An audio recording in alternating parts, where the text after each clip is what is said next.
Welcome to Kenton's videos. Enjoy the video. In this video, I will show how to change your Subaru Crosstrek brake light. To begin, gather your essential tools, including a Phillips head screwdriver and the correct replacement bulb. For your safety, always ensure your vehicle is completely turned off and securely in park. Next, locate the brake light assembly on the rear of your Crosstrek, typically on the side of the trunk opening. Now, carefully remove the two visible screws that secure the tail light cover to the vehicle's body. Once the screws are out, gently pull the entire tail light assembly straight back, away from the car.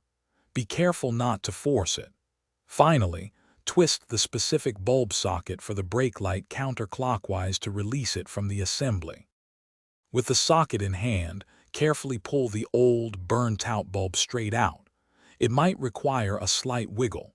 Now, take your new replacement bulb and insert it firmly into the socket, making sure it's seated correctly.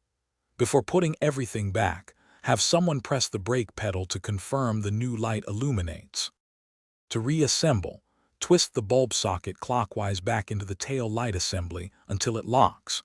Carefully align the entire tail light assembly back into its position on the vehicle and secure it with the two screws you removed earlier. Don't forget to check the description for a link to the new Kindle Paperwhite and other great deals. Finally, have someone press the brake pedal one last time to confirm both brake lights are working correctly and safely. Thanks for watching. Consider subscribing if we helped you.